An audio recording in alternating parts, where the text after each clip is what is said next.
ये सारी रणनीतियाँ वहाँ बनी हैं। जिस तख्त व ताज को उन्होंने सल्तनत की तरह व्यवहार किया, राजतंत्र में बदलने की कोशिश की, डेमोक्रेसी की, उनकी गद्दी हिल रही। 2024 में यह सरकार नहीं। ऐसे में क्या लगता है कि 200 सीटें जो कांग्रेस जिसमें सीधा टक्कर दे रही है, क्या वो 200 सीटें कांग्रेस 200 जगह पे चुनाव लड़े? अभी की मीटिंग हुई उसके बाद अब आगे की रणनीति इंडिया की क्या होगी? इस्तेमाल करो, डराओ, धमकाओ, चमकाओ, डिवाइड एंड रूल करो और दौलत को लूट। इसी बात है, चुनिंदा लोग में चुनिंदा सिर्फ 2 आदमी, 2 और 2 4, ये आदमी खास तौर पर। नमस्कार, आदाब, सत श्री अकाल। लाइव नेशन 7 में आपका स्वागत है। मैं शादाब मलिक। एनडीए गठबंधन की मुंबई की मीटिंग समाप्त हो चुकी है और अब एनडीए के खिलाफ पूरी तरह से तैयारी में जुटी हुई है। सारी पार्टियां जो विपक्ष की थीं वो लगभग एकजुट होती हुई नजर आ रही हैं। ऐसे में अब इस मीटिंग के बाद क्या कुछ रणनीति है, क्या आगे करना है, और भाजपा की जो सरकार लगातार 2 बार से दिल्ली की सत्ता पे काबिज है, आगे अब एनडीए गठबंधन किस तरह से रास्ता को रोक पाती है प्रधानमंत्री नरेंद्र मोदी के या नहीं, या क्या रणनीति बनी है, हम इस पर चर्चा करेंगे। हमारे साथ मौजूद हैं बिहार विधानसभा के सदस्य और कांग्रेस के कद्दावर नेता Shakeel Ahmed Khan. Sir, live nation 7 में आपका स्वागत है। शुक्रिया भाई। मीटिंग जो हुई इंडिया गठबंधन की, अब क्या लगता है, क्या आप लोगों की रणनीति होगी आगे की? किस तरह से भाजपा की जो हुकूमत लगातार 2014 से लगातार है सत्ता में, अब आप लोग किस तरह से रुकावट बनकर सामने खड़े होंगे? यह जो मुंबई में जो मीटिंग हुई इंडिया की, और जिसमें तमाम विपक्षी पार्टी देश भर की जुटी और तमाम उसके जो शीर्ष नेतृत्व थे वो सब इकट्ठे हुए और बहुत सारे उसमें डिसीजंस लिए गए। कोऑर्डिनेशन कमेटी बनाई गई, कैंपेन कमेटी बनाई गई, स्ट्रेटजी कमेटी बनाई गई, कोऑर्डिनेशन कमेटी के साथ साथ मीडिया कमेटी, तो तमाम कमेटियां बन गई हैं और सबके जिम्मेदारी दी गई है। और सबका मरकज़ अब दिल्ली होगा, वहाँ लोग मिलेंगे। आने वाले दिनों में बड़ी बड़ी रैलियों का इनकाद हम लोग करेंगे, जलसे जुलूस में हम लोग जाएंगे, कार्यक्रमों में जाएंगे। ये सारी रणनीतियाँ वहाँ बनी हैं और उसके तहत हम यह देख रहे हैं कि जब से पटना में नीतीश जी ने मीटिंग बुलाई थी विपक्षी एकता की, और तब बेंगलौर में और मुंबई, इन तीनों के दरमियान अगर 2 महीने के अंदर देखिएगा तो सबसे ज़्यादा छटपटाहट, पुखलाहट भारतीय जनता पार्टी के खेमे में है। भारतीय जनता पार्टी के विचार को मानने वाले लोग यह महसूस कर रहे हैं कि 2024 में जिस तख्त व ताज को उन्होंने सल्तनत की तरह व्यवहार किया, राजतंत्र में बदलने की कोशिश की, डेमोक्रेसी की, उनकी गद्दी हिल रही है। वो हिल यूं रही है कि जिस गवर्नेंस के लिए उनको मैंडेट मिला, लोगों का भरोसा उन्होंने लिया, वो सब प्रोपेगेंडा और झूठ साबित हुए। और अब जिस तरह से उनके करप्शन के केसेस सामने आ रहे हैं, जिस तरह से चंद अशखास के हाथ में ही हिंदुस्तान की मईशत चली गई, और जो बेरोज़गारी, बेकारी, महंगाई, आर्थिक स्थिति में जिस तरह से गिरावट आई है, ये सब चीज़ें आवाम सवाल करने लगी है। तो भारतीय जनता पार्टी अब क्या कर रही है कि आप देखिए कि 2 महीने में नए नए शगुफे ले आती है, ताकि जो डिबेट का महवर है, जो डिबेट जहाँ पे जानी चाहिए और जहाँ पे जा रही है लोगों तक, आप लोगों के माध्यम से जा रही है, हम लोग के कार्यक्रमों से जा रही है, राहुल गांधी की उतनी बड़ी यात्रा से जा रही है, वो बदल जाए, वो नैरेटिव बदले। हम लोग उस नैरेटिव को बदलने नहीं देंगे और इसलिए उनका नया नया शगुफा जो है आवाम में बहुत ज़्यादा प्रचलित होगा नहीं। हाँ, डिबेट उस पर कराते रहना चाहते हैं, वो इंगेज करते रहना चाहते हैं, तो ये है दिक्कत। लेकिन इस दिक्कत से भारतीय जनता पार्टी चूँकि दिक्कत में है, इसलिए नए नए शगुफे लाती है। हम लोग उससे घबराए हुए नहीं हैं। हम लोग का लाहे अमल बहुत ही साफ है, हमारा लक्ष्य बहुत ही सैद्धांतिक भी है और बहुत सफाई से हम काम कर रहे हैं। इसके जितने भी नेतृत्व हैं पूरे देश में, वो सब मन बना चुके हैं कि 2014 में ये 2024 में यह सरकार नहीं रहेगी। तो जिस तरह से आप लोग एकजुट हो रहे हैं, इसमें कहीं न कहीं मुख्यमंत्री नीतीश कुमार का बहुत बड़ा रोल रहा है विपक्ष को एकजुट करने में। तो आने वाले दिनों में क्या लग रहा है कि नीतीश कुमार का क्या रोल होगा इस इंडिया में, क्योंकि ये सवाल बार-बार खड़े हो रहे हैं? यह मैं भी मानता हूँ, सब भी मानते हैं कि नीतीश जी ने पूरे देश में घूम घूम करके प्रदेशों के मुख्यमंत्रियों से मुलाकात की और यहाँ जो भारतीय जनता पार्टी का साथ छोड़ा, फिर यहाँ पहली मीटिंग बुलाई। ये सारे काम उनके इसी मकसद के तहत हुए कि भारतीय जनता पार्टी ने जिस तरह का देश बनाने का प्रयास किया या कर रहे हैं, ऐसा न करें। नीतीश जी ने अपने भाषण में कहा कि इतिहास बदल रहे हैं, वो हम कभी बदलने नहीं देंगे। लेकिन साथ साथ जो दूसरी पार्टियां हैं जो आपको कहिए कि साउथ में है, डीएमके है, तृणमूल है, दूसरी रीजनल पार्टीज़ हैं, इन तमाम लोगों का शीर्ष नेतृत्व भी अपने अपने तौर पे मेहनत करता है और साथ में आया। और ख़ास तौर पे जो कांग्रेस पार्टी का अपना रोल है, जो कांग्रेस पार्टी का एक कलीदी रोल है, इम्पॉर्टेंट रोल है, उससे भी वो नब्ज़ आज़मा नहीं हो रही, बल्कि बढ़ चढ़ के हिस्सा ले रही है।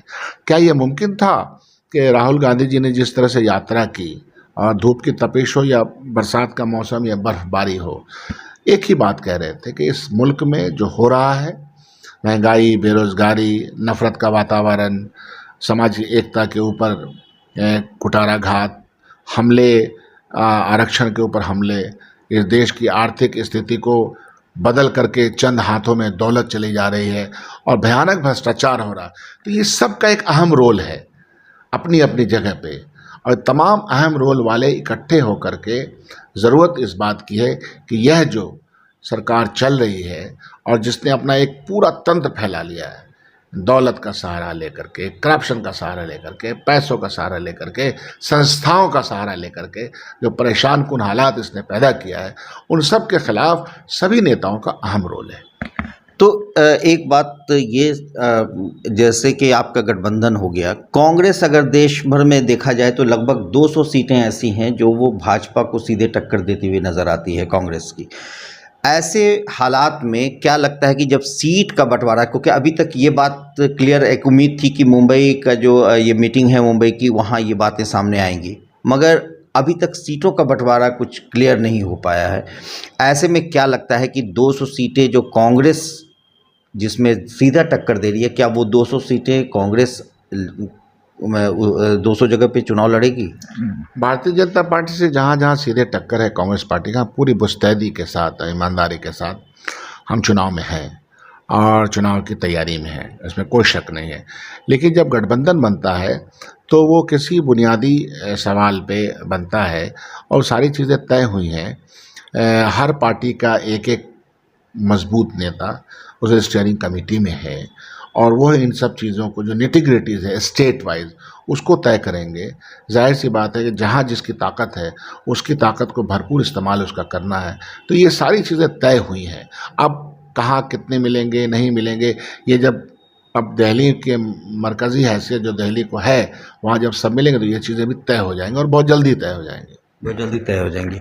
तो आने वाले दिनों में क्या लगता है कि जो सबसे अहम सवाल है वो ये है कि प्राइम मिनिस्टर कैंडिडेट आखिर कौन होगा? सबसे अहम सवाल ये है कि यह जो 10 साल से सियासत चल रही है और सियासत की शब्दाबाजियाँ चल रही हैं, सियासत में जिस तरह से उसकी गिरावट आई है, जो सामाजिक गिरावट इन्होंने लाया है, जो आर्थिक गिरावट इन्होंने लाई है, सबसे बड़ा सवाल वो है। लोगों को लगता है कि ठीक है, एक लीड करने वाला व्यक्ति होना चाहिए, लेकिन ये तो हमेशा मेंबर ऑफ पार्लियामेंट जब जीत के आते हैं और जब ये तमाम शीर्ष नेतृत्व बैठते हैं तो वो चीज़ें तो 5 मिनट में तय हो जाती हैं। हम अपने लक्ष्य को लेकर के बहुत ही क्लियर हैं और अपोजिशन ये चाहती है या ये बहस करवाना चाहती है कि पहले ये तय करो, पहले वो तय करो। तो ऐसा तो होता नहीं है, वो हमारी मर्ज़ी है, हम अपने तरीके से लड़ना चाहते हैं, अपने तरीके से संघर्ष में। तो आखिर में बस ये आपसे पूछना चाहेंगे कि जो अभी की मीटिंग हुई उसके बाद अब आगे की रणनीति इंडिया की क्या होगी? जो आपका गठबंधन है, जो विपक्ष का खेमा है, अब आगे क्या रणनीति करने आपके प्लानिंग में है जो 2024 का एक तरह से कहा जाए आपको दंगल? हमने बताया ना कि अब हम कार्यक्रमों में जाएंगे, मेजर कार्यक्रमों में। किस तरह के कार्यक्रम? जाहिर सी बात है कि बड़ी बड़ी रैलियां होंगी, तमाम पार्टीज के नेता एक मंच पे दिखेंगे, लोग जो आए हुए होंगे देशवासियों से आह्वान करेंगे, सारी ज़ुबानें एक साथ बात करेंगी, आवाम में इस बात की चर्चा पहले से है और वो चर्चा मजबूत होगी, आवाम की अपनी तैयारी रहेगी, तमाम पार्टी के वर्कर्स की तैयारी शुरू हो जाएगी, नीचे के लेवल पे जो अलायंसेस हैं वो और मजबूत होते जाएंगे। तो हम ख्याल लोगों का जब मजमा लाखों करोड़ों की तादाद में जुटेगा तो जाहिर सी बात है कि इस इंडिया की जो ताकत है उसको और बल मिलेगा।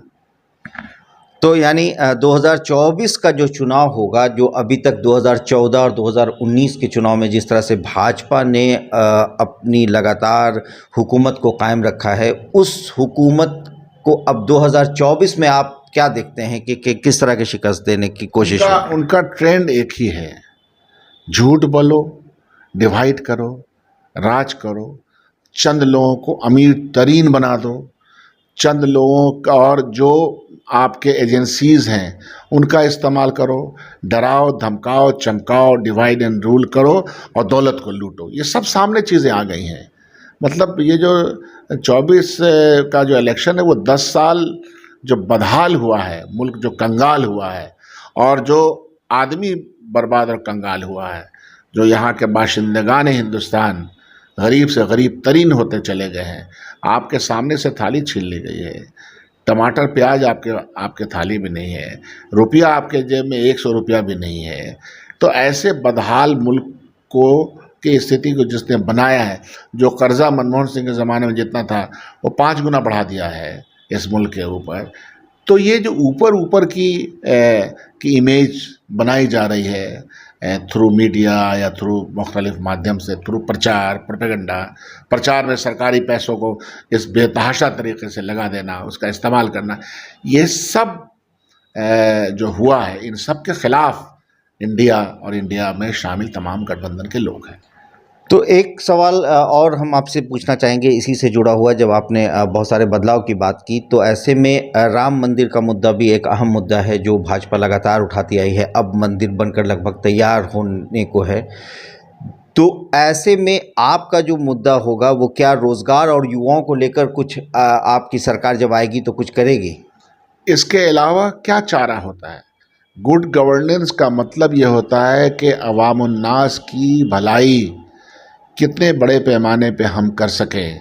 जब यूपीए सरकार 10 साल थी, 70,000 करोड़ रुपया आम किसानों का, गरीब किसानों को माफ़ करवाया, राइट टू इन्फॉर्मेशन दिया ताकि करप्शन को कैसे रोका जा सके, लोग सवाल कर सके, ज़मीन अधिग्रहण के कानून में किसानों को 4 गुना पैसे की बात किसने कही, यह जो हमारा राइट टू फूड है, right to education, right to food, right to information, ये सारे कानून बना करके लोगों की सेवा की बात की गई और उसके लिए पैसे इकट्ठा किए गए। और हाल के दिनों में हमारे राज्यों को देखिए, जहाँ हम राज्य कर रहे हैं, जहाँ लोगों ने हम पर भरोसा जताया है, चाहे वो आपका राजस्थान हो या अभी अभी कर्नाटक में। तो अभी कर्नाटक में जो हम लोगों ने ये बात गारंटीज़ की बात कही थी, शुरू हो गया।